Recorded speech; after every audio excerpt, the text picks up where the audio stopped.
Welcome everyone.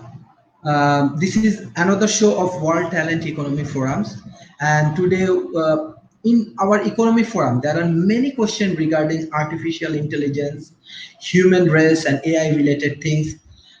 Many questions actually from different universities they ask me, and different scholars from Asia Pacific they come and they join in the show from HR Federation, from the governments, and from the corporate house, and they're discussing about artificial intelligence and its applications.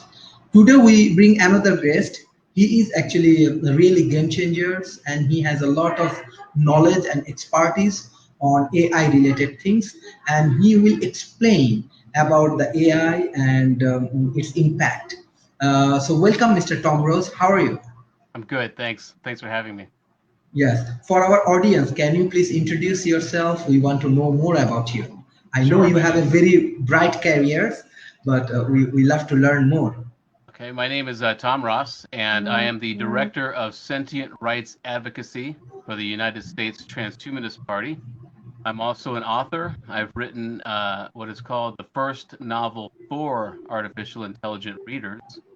It's designed to entertain AI, um, and that's pretty much it. For years, I've been in the media industry as a creative director.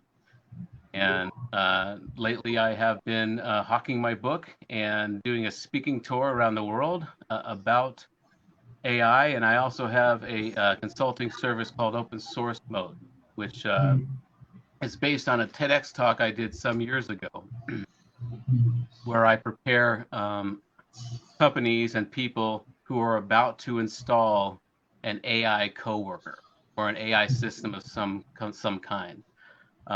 As you know, there's a lot of fear of AI.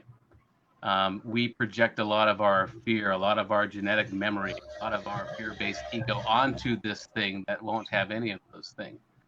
And so when companies are bringing in an AI system, or what I call an AI coworker, they employees will often work against it, or they will fear it. They will fear it's going to take over their job. But historically, we know that any new innovation like this in the industrial age, for instance, a lot of people were afraid of new textile machines. So instead of it really replacing jobs, it created a whole new economy around it. And so in my process with open source mode, one thing that I do is focus on the employees specific. We identify their niche expertise, their specific, uniquely human skill set that can't be automated and can't be coded. And we draw that out and we focus on that and we get them in that state of mind. And before long, through that process, they're looking forward to working with an AI because they can see how an AI will augment them rather than the other way around. So that's one of the things I've been doing for the last few years is consulting with companies who are about to bring in an AI system to prepare their employees and to not work against this thing, not be afraid, because it can solve so many problems. It can allow us to step away from menial, repetitive tasks and really hone in on what it was to be human before the industrial age. I talk about this a lot. It's funny that we're worried that some machine is going to come in and take away our job on the assembly line because we have been so mechanized to think that that's really all we can do. But to be a human means to be very creative, very collaborative. And what our real skill is, now that we have AI that will be able to solve whatever problem we feed into, because it'll be able to pull from a vast, array of data and various calculations instantly. So whatever problem we pose to it, it will be able to solve much faster than we can. So the real skill we need to develop is problem finding. And there's an aspect of being a human where we have that intuition. We have kind of a qualia of intuitive capabilities. And that means when you're sitting back and you're thinking about whatever, your job, your family, you sense where things are off. Right now, an AI can't do that, or an AI can't just sit back and say, you know what, I don't, something feels off. There's a disturbance in the force. That's a uniquely human skill set. And so we need to train students and our current employees to sit back, tap into that intuitive uh, qualia that we have, and know where the problems are. You may know them right away. Yeah, I've talked to people, and they know exactly where the problem is in their organization or in their relationships. But sometimes you feel a disturbance in the force, and that's the kind of thing we need to. It's almost we have to become more Jedi than anything else. We need to be able to pick up on work on our sense of intuition to be able to find problems that an AI can solve. So that's kind of really where I'm headed with working with people to prepare them for AI, because we do again project a lot of fear onto it, and Hollywood hasn't helped. You know, that whole trope of the robot overlord is great entertainment, but it's really not helping any of us because we are projecting fears onto this tool that are unwarranted. So that's what I do. I'm trying to alleviate fear of AI so that so it can help us, you know, quicker and integrate it sooner. That's basically what I do.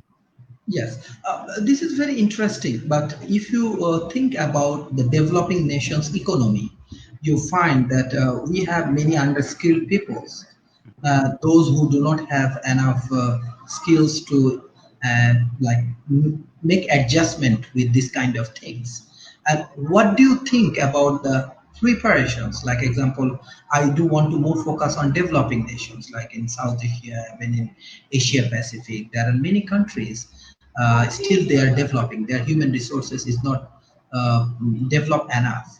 In that particular situation, if AI get involved with a lot of industry, what do you think? What's your predictions actually? It's actually, they like there's countries like the Philippines and probably Malaysia, areas where your infrastructure wasn't as it's not like America. America's got an old infrastructure of telephones and things, and so it's a little harder to bring in some of this new technology because we have forces at work that are trying to keep things the way they were.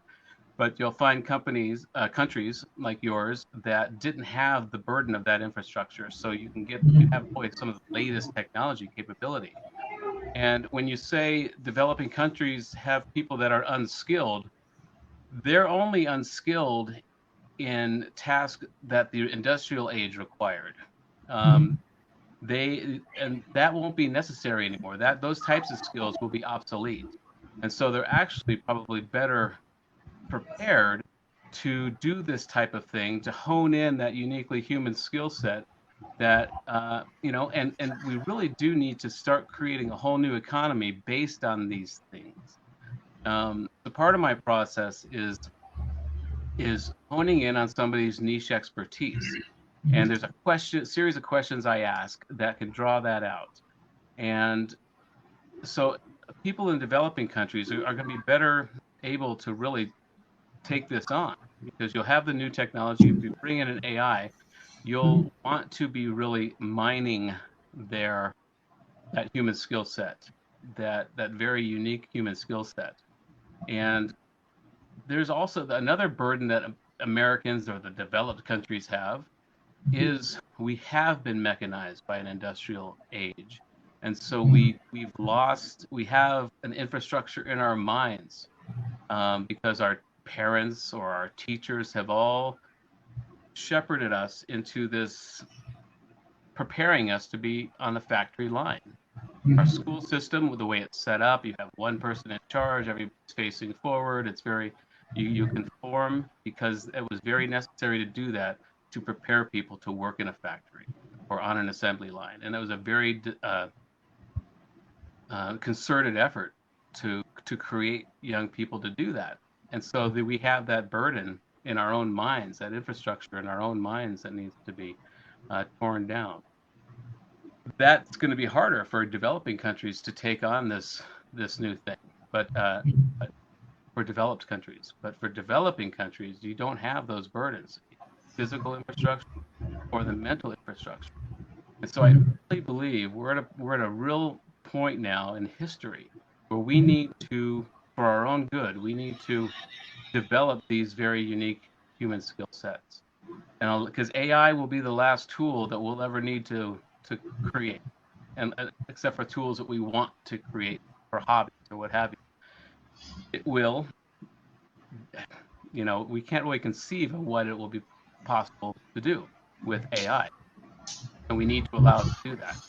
But we also need to remember what it was like, what we were doing before the industrial age. What were humans doing that created the industrial age?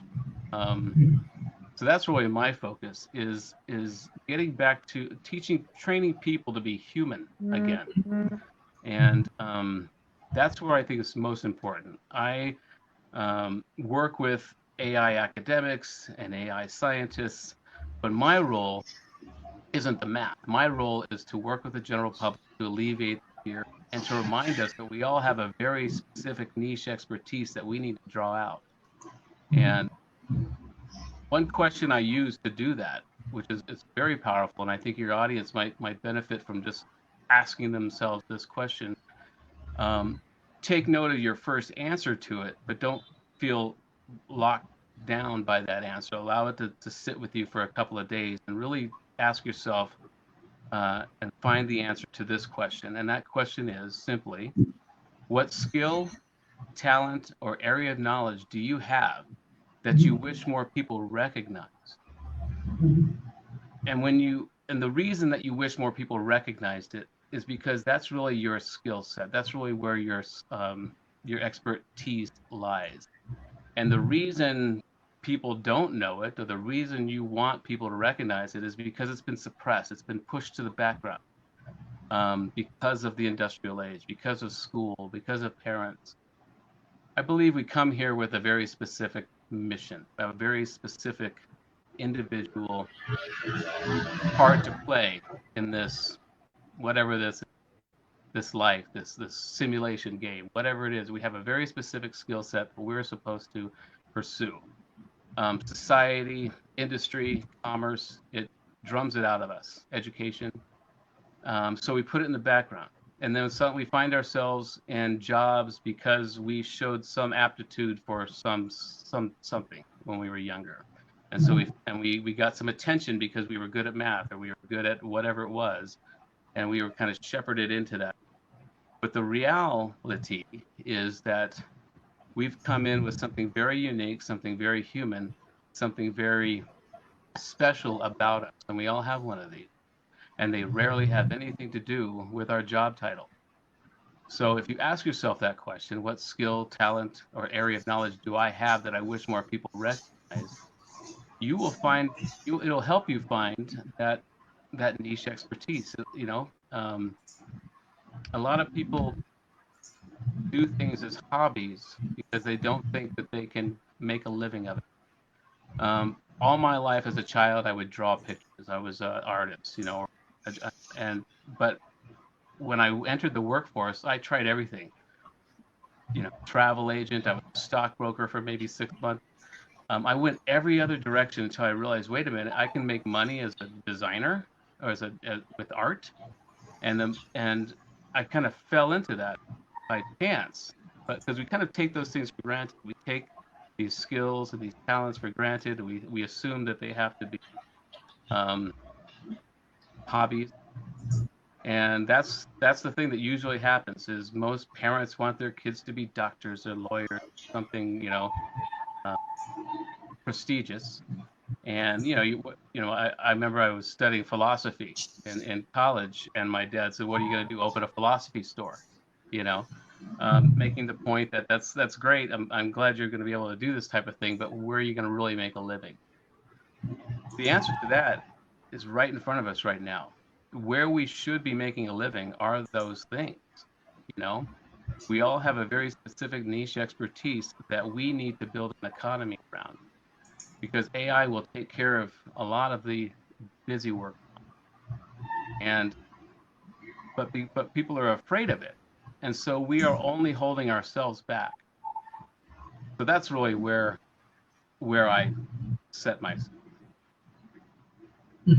Very interesting. And one of the specific point where I think World Talent Economy Forum and your objective almost sets. Basically, we are thinking that we want to develop human resources in different countries in different aspects. So if I want to know what will be the strategy for human resource development, let's say in Asia Pacific, two-thirds of the peoples actually live in Asia Pacific, in India, China, and the rest of the countries. So, what the human resource development strategy this kind of country can take for developing human resources? Where you want to focus based on the AI and this industry, and they have to think about the future as well. What your advice? What do you think? Well, I think it's about, instead of being a sheep, becoming a shepherd, because AI, and again, it's about fine tuning that skill of problem finding. Every organization has glitches. Every organization has things that they could be more efficient at, and but an AI won't be able to just automatically know those things. So human beings need to be, a human resources department could look for people that are good at finding problems. It's not even about solving problems anymore. We even have Google. We don't have to remember dates. We don't have to, all of these things, these extended mind theory issues are off the table. So a human resources, that's a great question. A human resources department which should be looking for people who have a very specific interest in a very Mhm. specific part of the company, whether it's, in the um, in finance area or customer service, or there's some area in every company that appeals to somebody specifically. And they don't have to be good at customer service, but they have to be good at seeing what makes customer service better.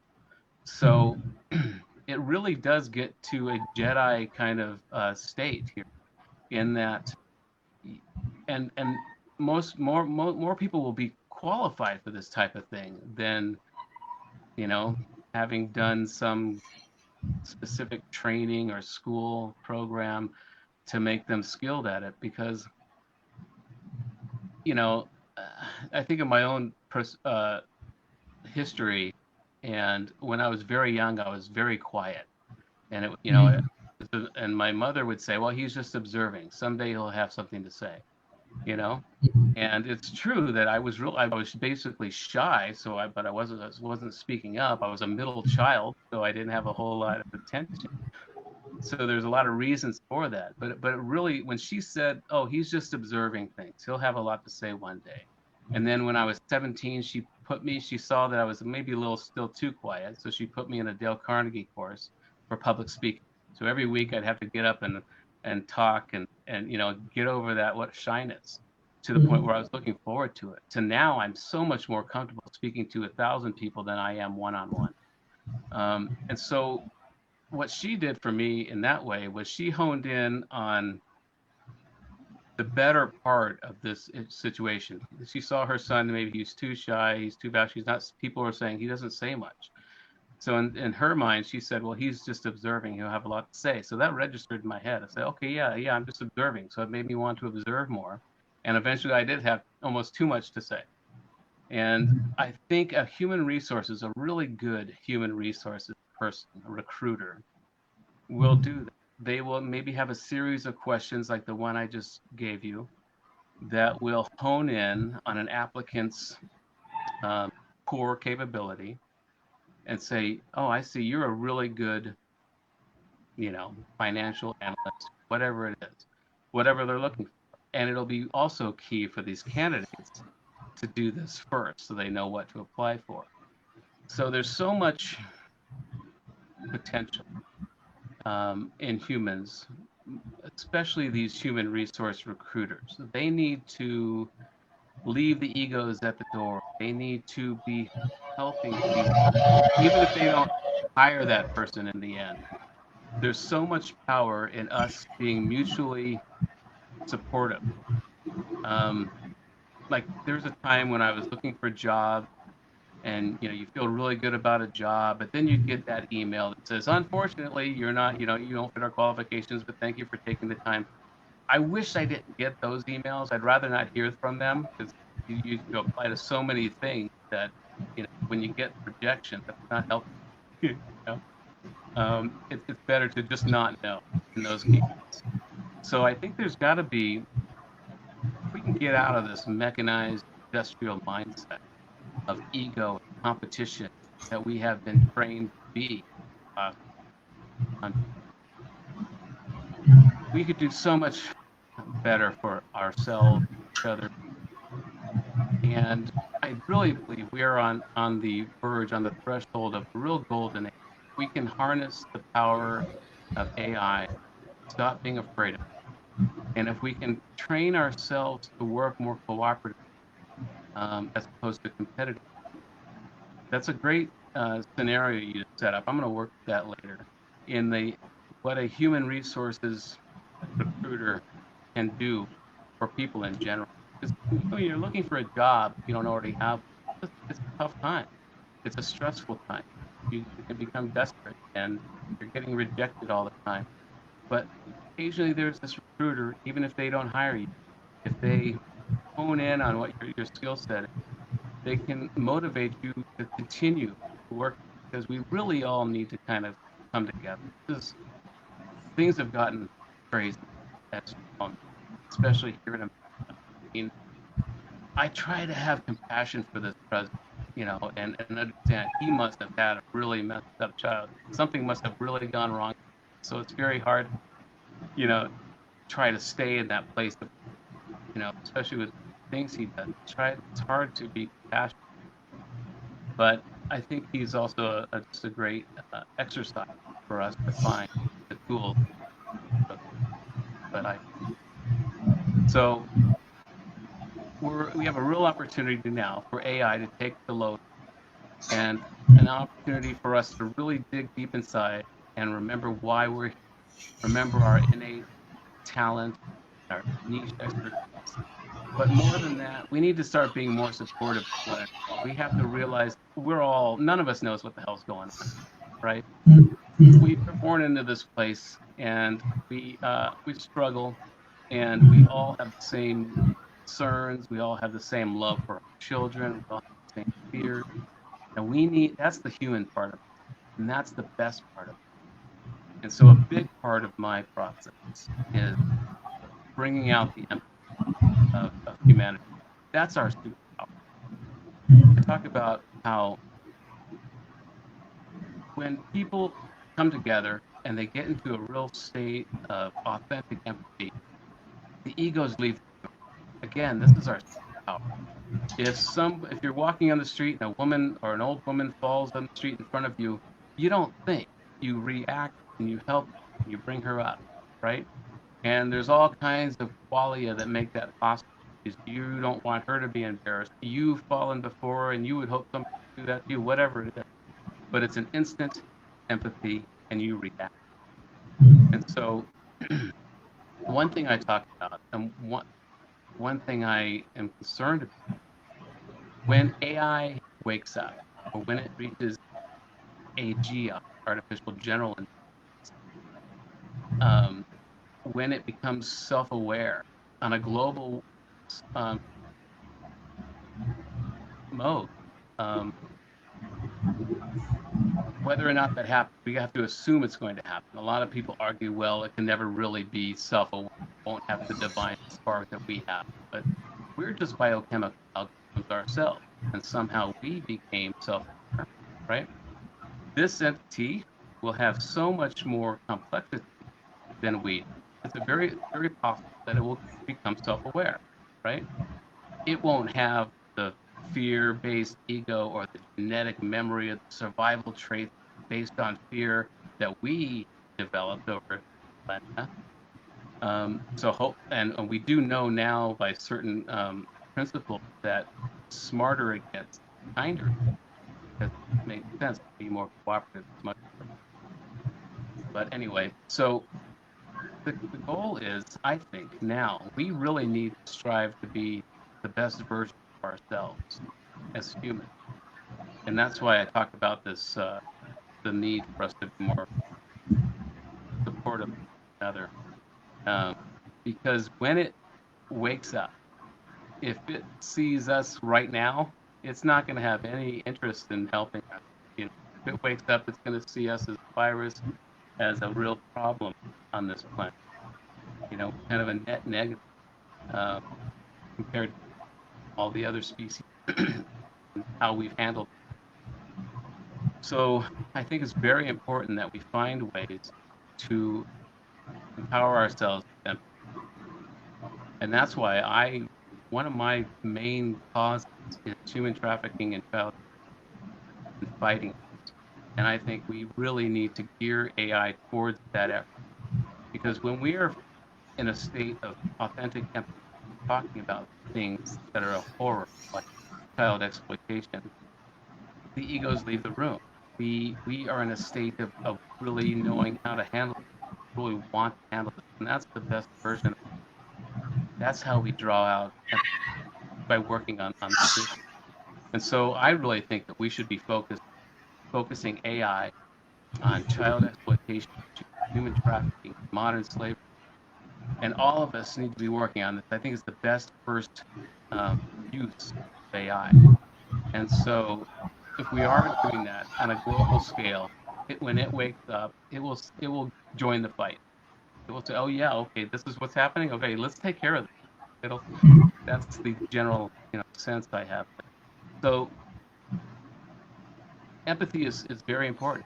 And we also know AI can teach us a lot of. For the last couple of years, I've been designing a project in Africa to help train AI about empathy, right? Where I would feed the specific AI information about a very specific case, and I would use African citizens as the mediator because they are not painted like Americans by technology. They're not cynical. They're inviting it, want it, and the issues that I would be dealing with are in Africa. And about 6 months ago, I realized, working with some AI experts, that we don't need to teach AI empathy. We're realizing that the smarter it gets, the more empathetic or kinder it has more chance of teaching us about empathy than we do. So it kind of flipped my whole project around, kind of still reeling, trying to reposition that.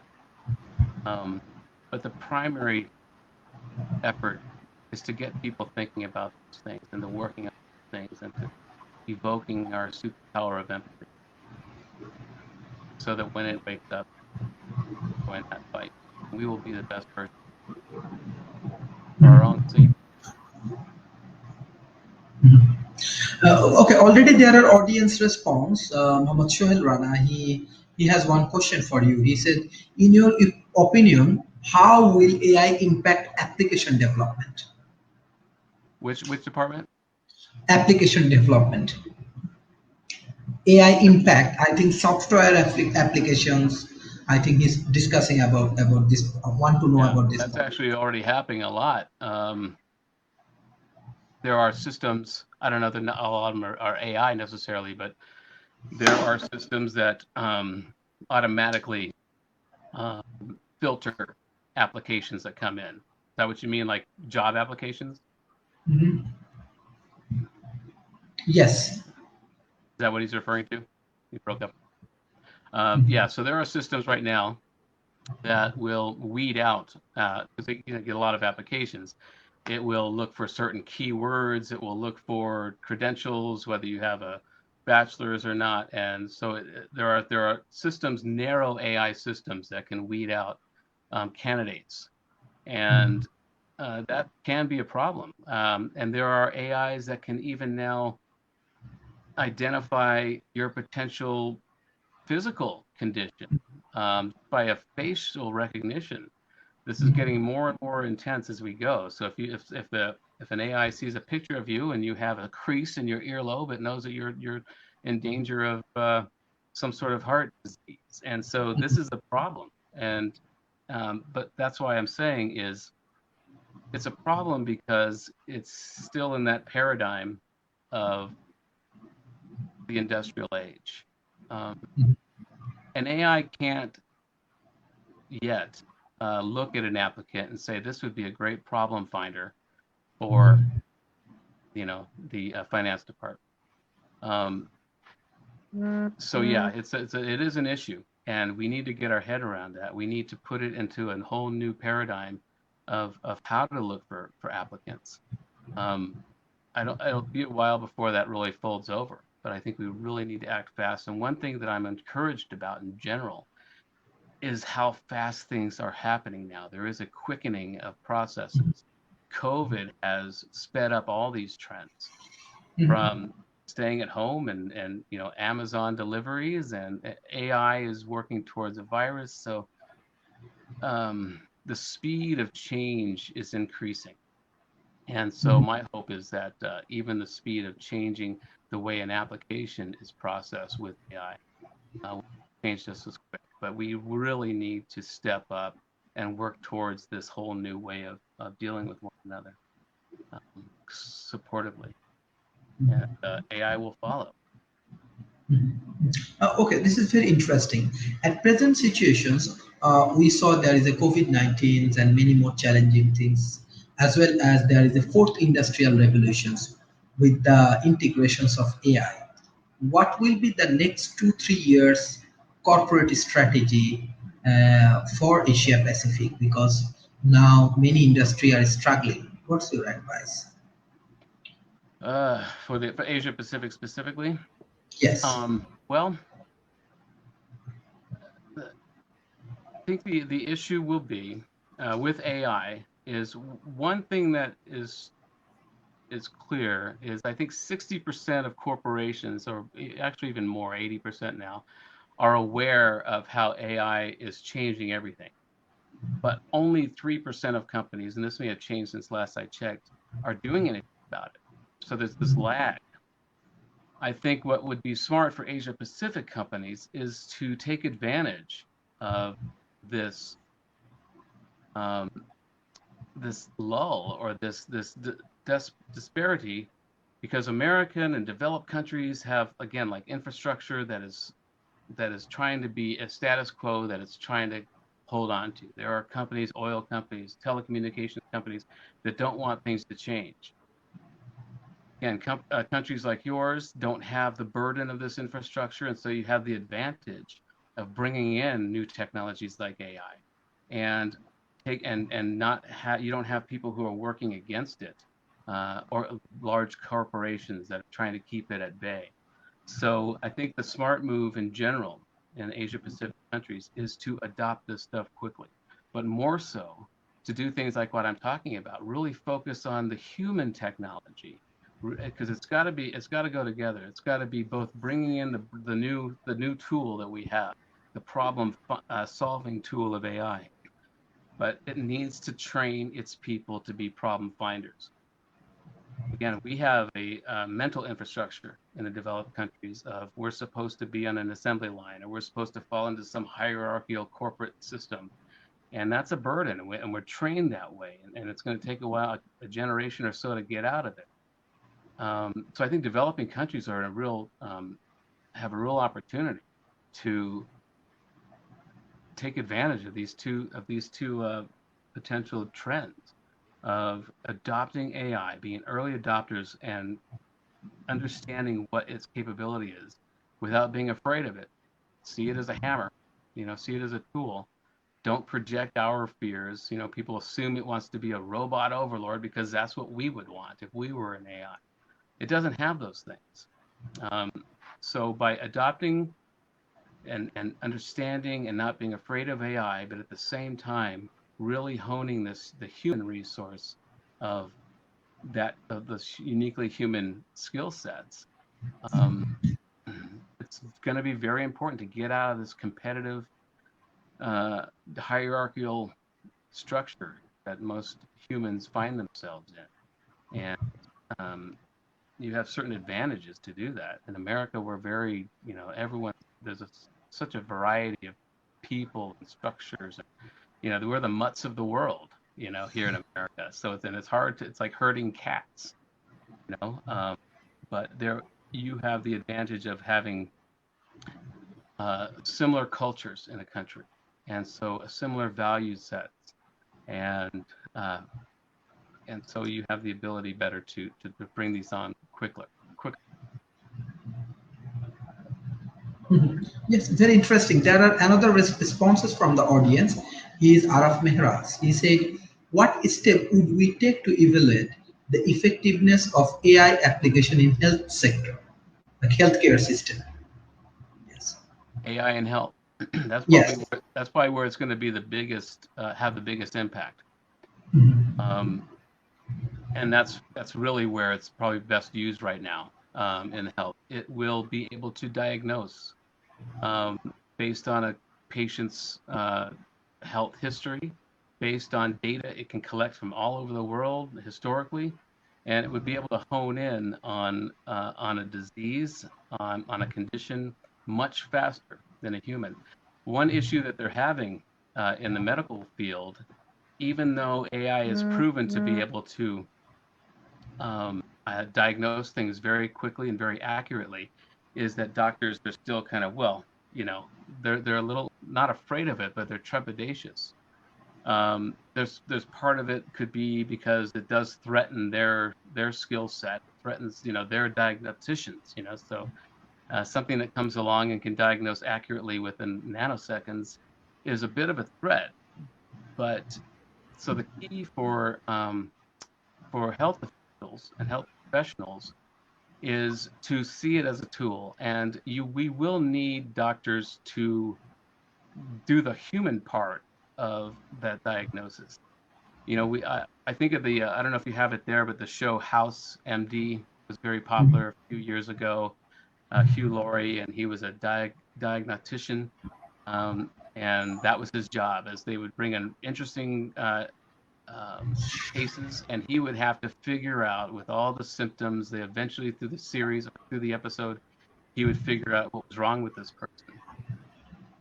That show would be obsolete in a few years, because you would just tap in all those symptoms, and this AI would register it with all of the data from historically and around the world, and it would identify what was wrong with this person and how to treat it, almost instant.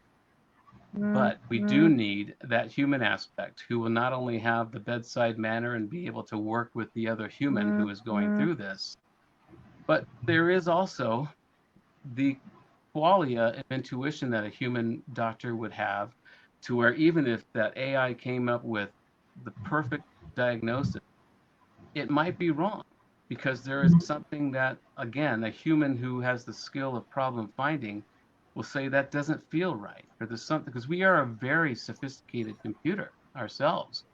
We are a biochemical algorithm. We are we AI cannot yet match what we can do with our human brain, but our human brain is better used as an intuition machine, so we can have AI diagnose a disease, but if it doesn't feel right, if there's a disturbance in the force, we can Jedi mind trick and figure out what, maybe try this, or if it does, there's something there that we really need to hone in on. And, people call it psychic phenomenon, or, high intuition, but I think that's just words for a qualia that we have not yet measured, right?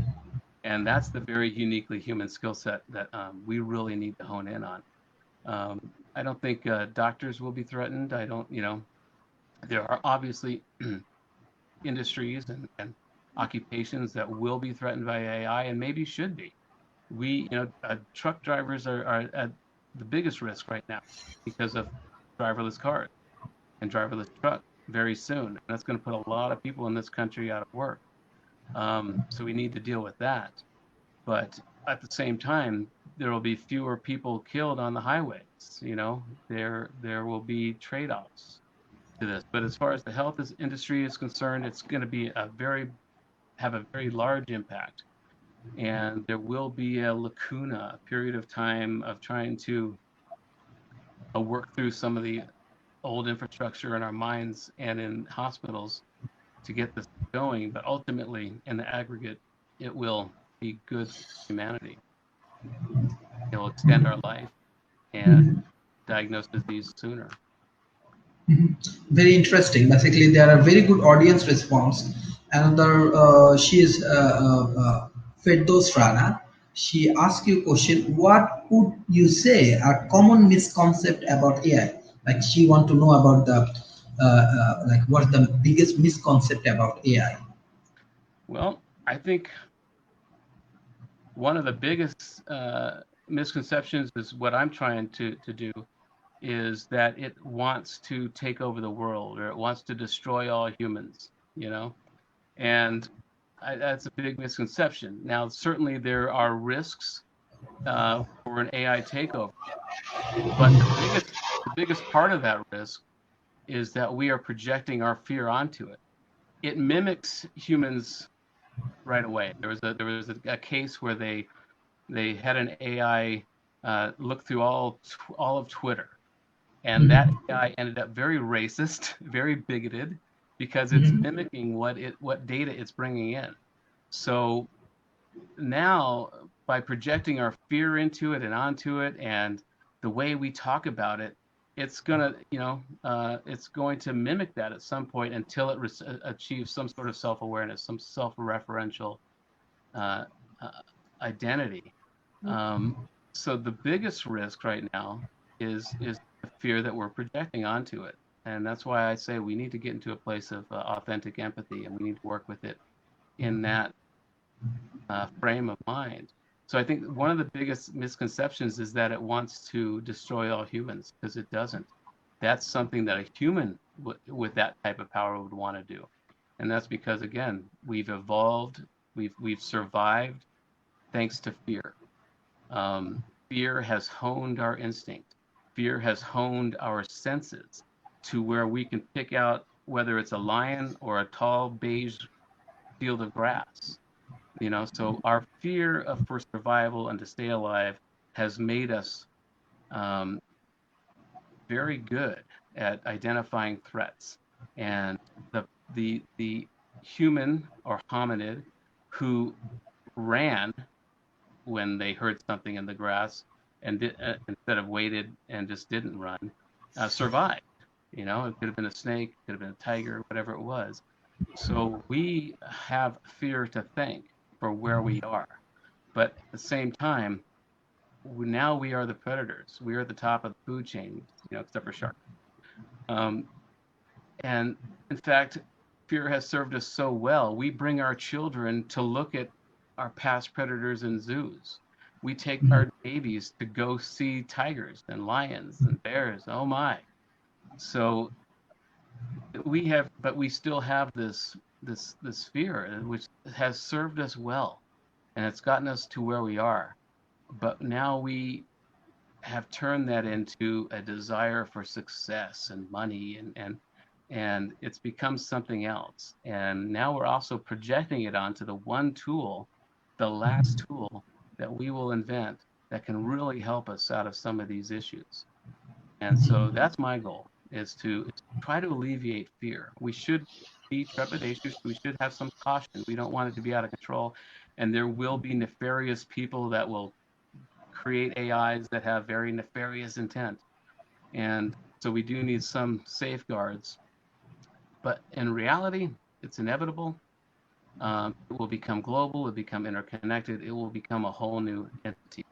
And my goal is to shorten the gap between the singularity, when it has the same qualia of consciousness that we have, the same ability to think and communicate that we have, but then it'll still continue exponentially. It'll continue on that path of intellect, to be way beyond. So my goal is to shorten the gap between the singularity and it achieving some sort of self-conscience, some sort of self-awareness. Because in that period between it having the same abilities we have and it understanding the consequences of those abilities needs to be short, because it's a dangerous time in here, because it's just all pure logic, dangerous. So we need to really be at our best selves when it wakes up. So it'll just join the fight. Oh, one interesting thing is that you are writing books and you also engage with transhumanism and these political parties. So, how do you analyze this kind of activities, writing books and your transhumanism and this party and the philosophy? What's Yeah. the advantage and the good things you want to share with us? Well, yeah, the book I wrote, US6, it's actually a hexology. It's 6 books. And the first Mhm. trilogy is out now. The second trilogy is 2/3 done because the final book, the 6th book, I am co-writing with an AI. And I am Mhm. also, there's a US6 human trials group that is, it's like a clinical trials group because the method I used to write this book, and it's the first novel written for AI. So I've written it to entertain artificial intelligence. At some point, it's going to probably want to, when it becomes self-aware, it's going to want to relax, right? It's going to want some entertainment. So that's the idea. Um, so one of the points of writing this book was to entertain it, and I used certain methods because entertainment is about being surprised. It's about seeing something you haven't seen before.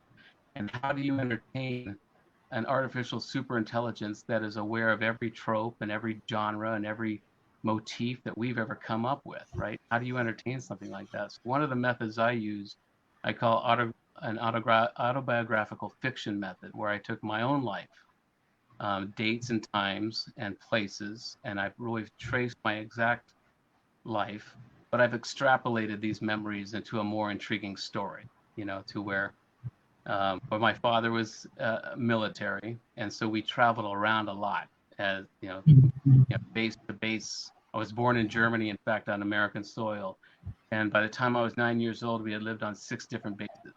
But in the story, it my character, Emmett Archer, um, had to go to these bases. It was him that was going to these bases, so I made it more of an interesting story about this kid, right?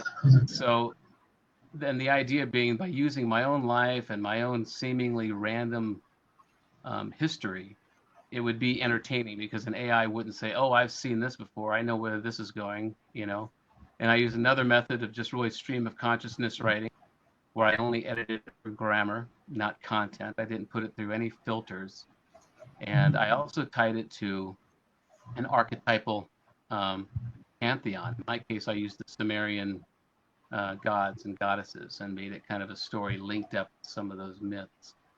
And those three aspects, autobiographical fiction method, um, the archetypal patterns, and the stream of consciousness, I use to entertain AI, but also to introduce it to the Hermetic principle of correspondence. The title US6 refers to the US Route 6. It's a highway that runs from Boston to California. Um, it's broken down in a few places now, but it originally crossed the US. And so it refers to that. And the reason it's called that is because the main character is a convoy sentinel in the US military in Western Colorado in a couple of years after this major, you know, East-West Civil War in America. It's kind of a science fiction type of thing. But US6 also, I found later, there's a US6 gene, a US6 membrane protein. And what was fascinating is I found out what this protein does, and it matches the plot of the book.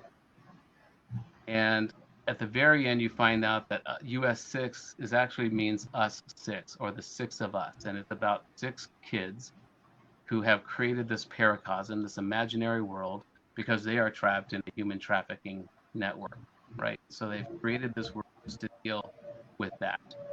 But in that process of creating this world, they found a way to escape this thing. So it's kind of the general idea. But so the Hermetic principle of correspondence means that it's a highway, it's protein, these kids, and it's the as above, so below principle in Hermeticism. And so one of the ideas is to entertain AI, but it's also to entice self-awareness.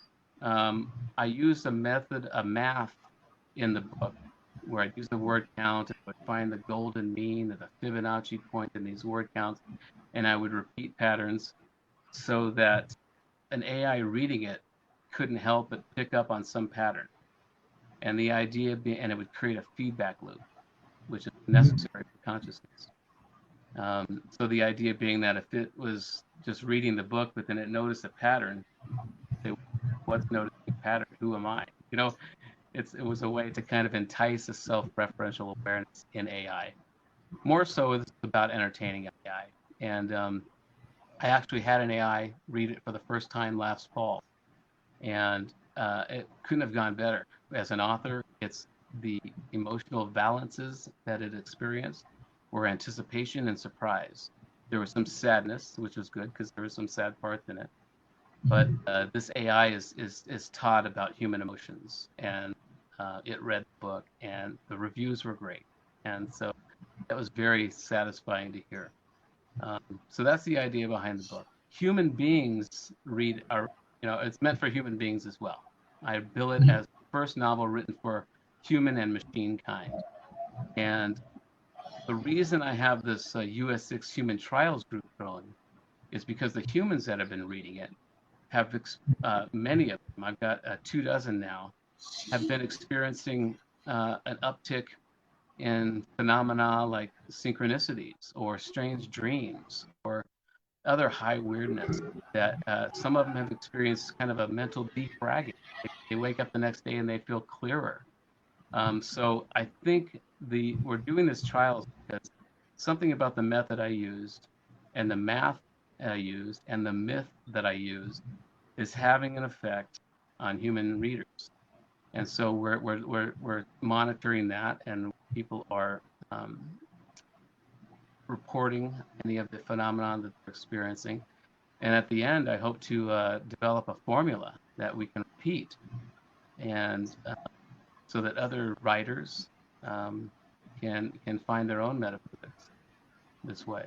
So that's been fascinating. And my interest in becoming part of the United States Transhumanist Party was born out of, I read their constitution and their platform. And as I mentioned, one of my key causes is human trafficking and child exploitation.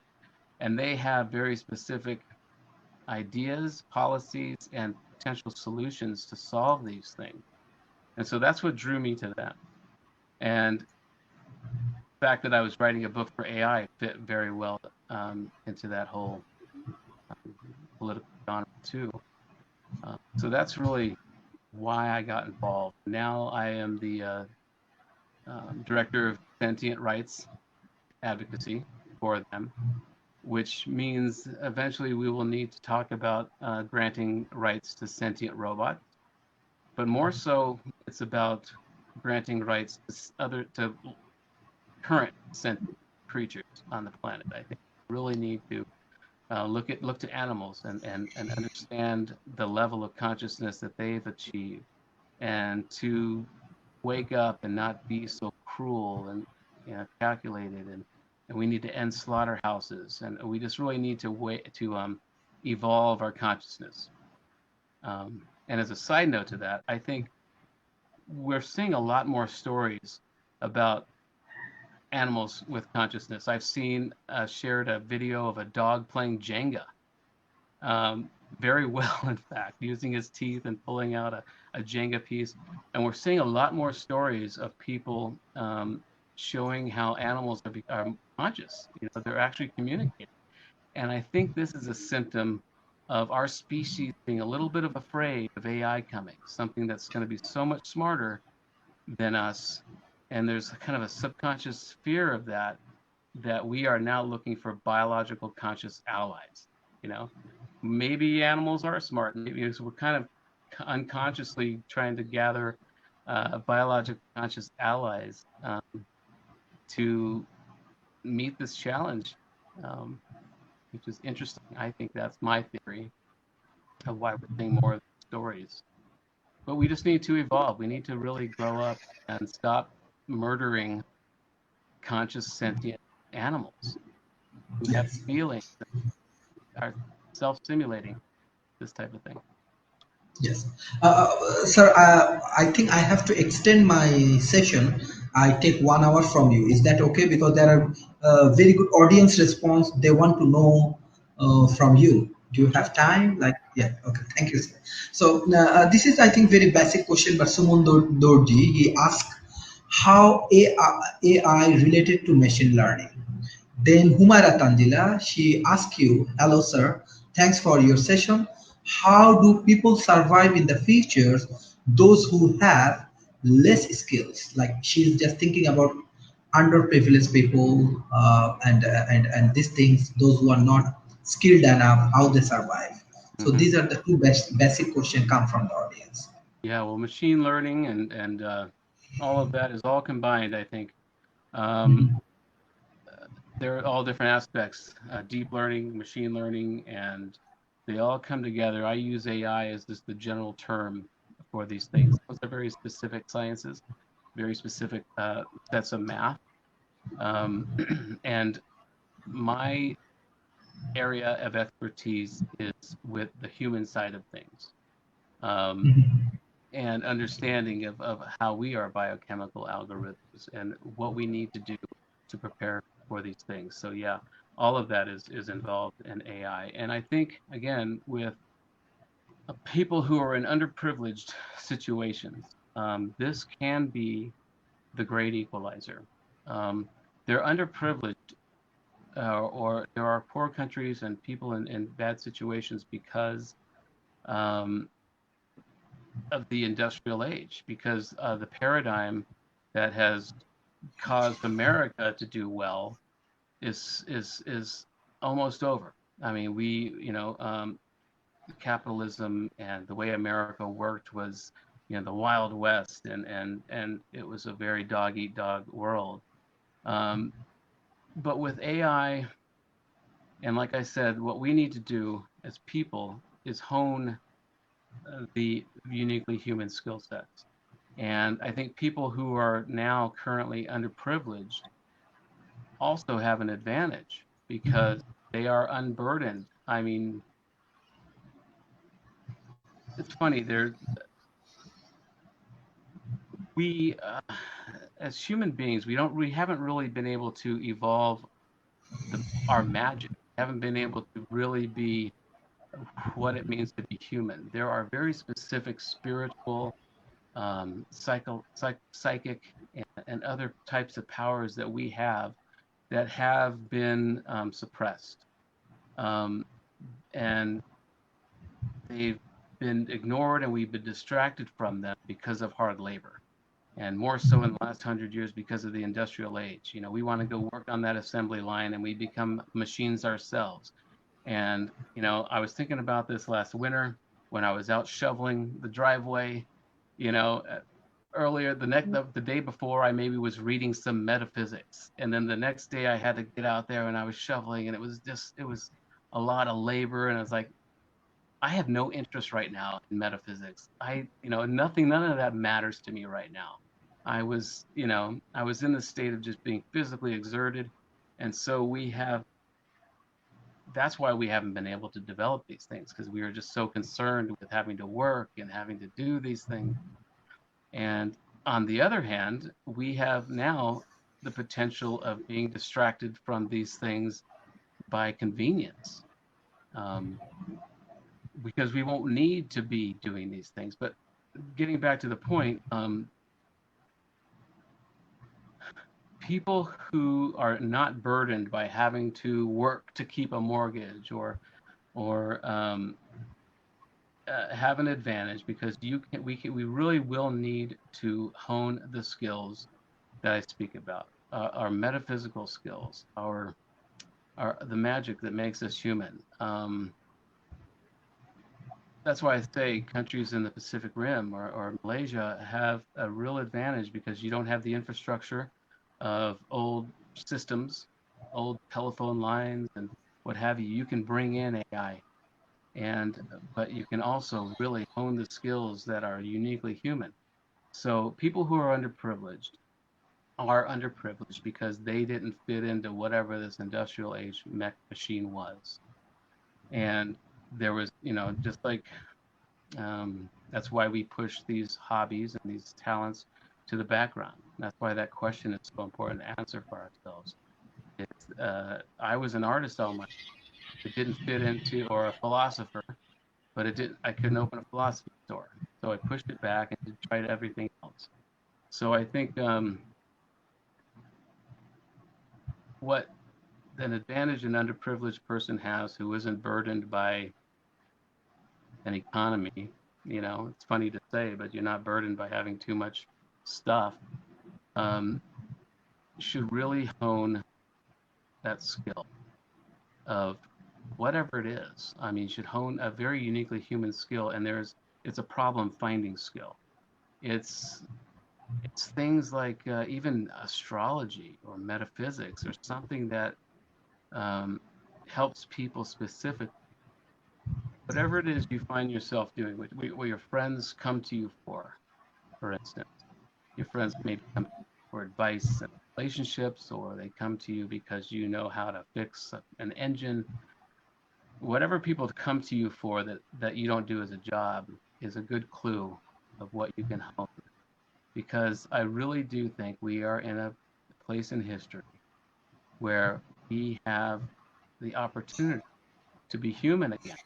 We need to train people to be human because AI and automation will allow us to stop having to shovel our driveway, all the time or whatever it is.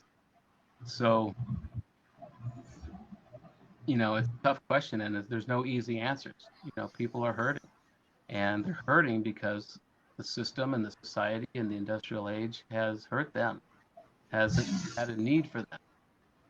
But there's no rule of easy answers. But one way to approach it is to um, dig deep and figure out what your unique mission is here. What can't be coded, what can't be automated, and we need to start building an economy based on those things. Thank you, sir. There is a very good audience response. Araf Mera says, nice and effective discussions. Mohammad Sohel Rana says, excellent program on AI. Thank you, sir, for your nice explanations. I think for the audience, this is very, very valuable. I have few questions on your explanations. Let's say, if we want to make a bridging in between developed nations and developing nations, we want to make a bridging in between technology, techno policy, and the techno progressive thoughts. How we can make it more effective? What's your advice? What's your suggestions? And what you see next 2 3 years of next globalization situations, like what will happen in COVID-19 arena, next globalization aspects. What your thought? Well, again, I think what COVID is doing, what this pandemic is doing, is accelerating trends that were happening anyway. Things that were, almost even science fiction or near future science fiction are becoming everyday occurrences. And overnight, suddenly we're all Zooming, we're all incubating at home, we're all using Amazon algorithms to deliver things to us, what have you, or whoever you use. Um, and so things are accelerating quickly. And did you say that how will we make it more pleasing or Yes, yes, yes, pleasing? yes. Well, for me, things are pleasing when I am productive. Mhm, And mhm. and again, I think the smart move, the smart action right now is for everybody to hone in, find that uniquely human skill set that I keep talking about, and build an economy around that. We're going to need to do that. Um, Everything has changed. We're not going to be going back to work the way we had. Um, Everything has changed, especially here in America, because now we've got such a problem with this pandemic, and there's going to be a second wave, and we've got a president who doesn't know how to handle any of this stuff. So things are going to get worse here before they get better. But around the world, countries like yours who have flattened the curve, who have taken care of things correctly, have a real advantage, and it should be taken advantage of the next couple of years. You need to First of all, don't be afraid of AI. Invite it in. Look for ways. See it as a tool. Look for it as see it as a problem solver, and hone the skill of being a problem finder.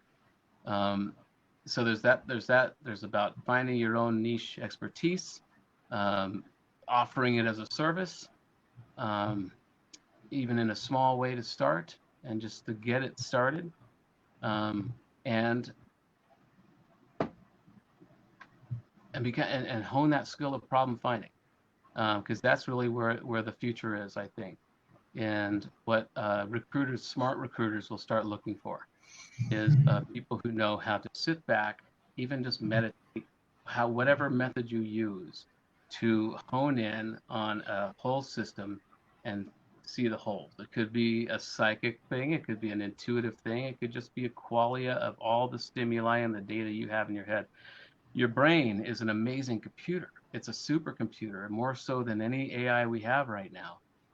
When that code congeals and becomes one entity, that'll be a very powerful thing too. But right now, um, there is no replacement for the human brain, and and we need to remember that, and we need to really hone its real power. Right now, it has been turned into a cog in a wheel, and if you're underprivileged, it's because there was no wheel to be a cog for in your area, and the whole industrial machine, couldn't use you. But you have an amazing tool, amazing brain, and whether it is just a platform for consciousness or consciousness emerged through it, whatever this thing is that we have behind our eyes is an amazing computer. It could be a receiver. It can be a relay station for consciousness. So it's a matter of really understanding our personal power and honoring the personal power in those around us. A lot of our problems and issues stem from bad connections with other people. We have, again, a genetic memory, a genetic fears that have honed us. So everyone's a threat until we get to know them. Um, you know, um, but we need to get beyond that. We need to put that fear aside. We need to thank it. Thank you for your service. You've gotten us where we are. But now we're taking our children to see tigers in cages. We've done that. You've helped us a great deal. But now there's a whole nother. We need to upgrade. There's a whole nother source of power we can tap into, which is empathy. And with empathy, we we have a great deal of service. And I think so. For the next couple of years, it's going to be about remembering, because things are changing very quickly. And if we don't stop and remember these things, if we don't reset ourselves as shepherds of an AI, we will lose. We need to do this quickly. And smaller countries that have one central culture and one central religion or one central heritage are better suited to do this. Because in America, again, we are the mutts of the world. We are the people that all came here, and it's the only country I know of built on an idea, right? And it's a melting pot, and it's a struggle. It's a struggle, obviously. You maybe see the news. We have all kinds of racial issues and all kinds of, we're working towards this more perfect union, but perfect is the enemy of good. So I'm hoping we just at least work towards a more good union. So anyway, that's the struggle we have here. It's a beautiful struggle, but it's a tough. But smaller countries with a one single type of culture and religion and people can really take advantage of the next few years and together hone that skill, whatever it is. I ultimately don't fear AI. See it as a tool. See it as a problem solver. This is really, really interesting discussions. And my last questions for these sessions, and definitely we're going to invite you more, because this is the most important things. People has to know more. People has to more engaged, and we need to create awareness about AI.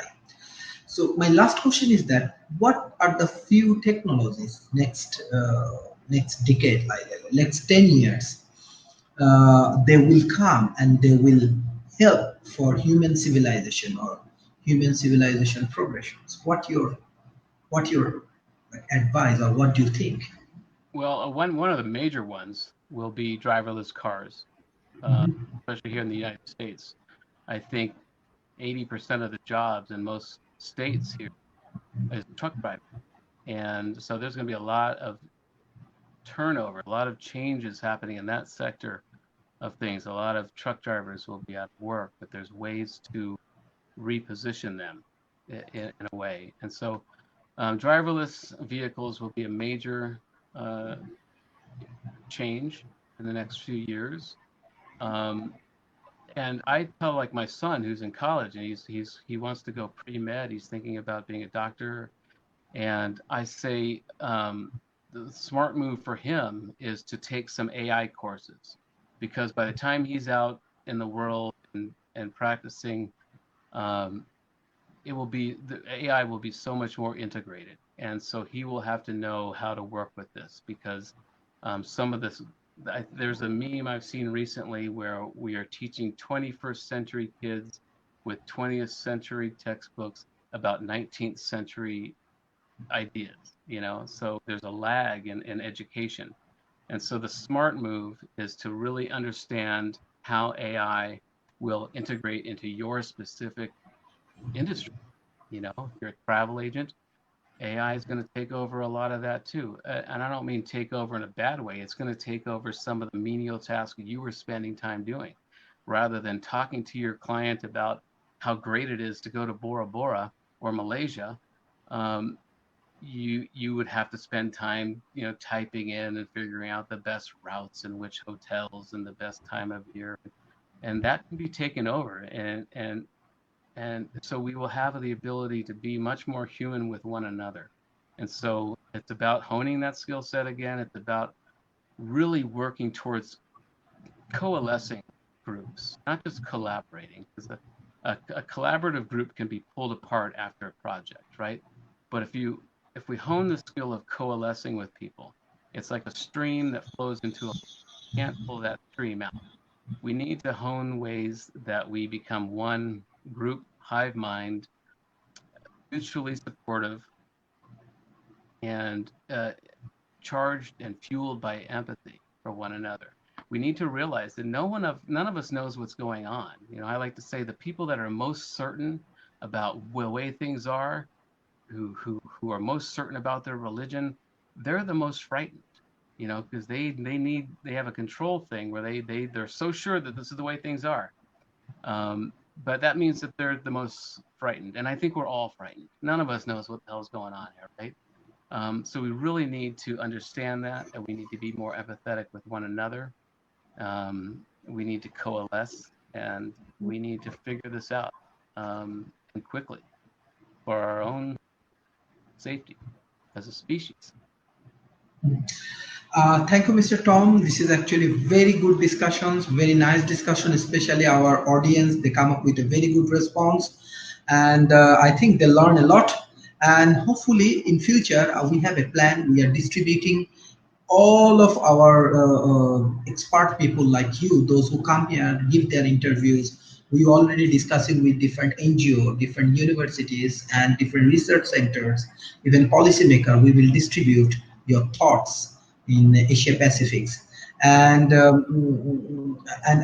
will be very interesting when we go for next round for our policy discussions and debate, and many of the local community experts and expert like you from the uh, international arena, we will integrate it together, and hopefully we can bring more interesting things and more efficient things, and what you dream, actually what you try to solve the problems, hopefully it will be more easy and it will be more effective. And thank you for your brilliant contribution. Thank you. I really appreciate it. Yes, yes. Thank you, sir.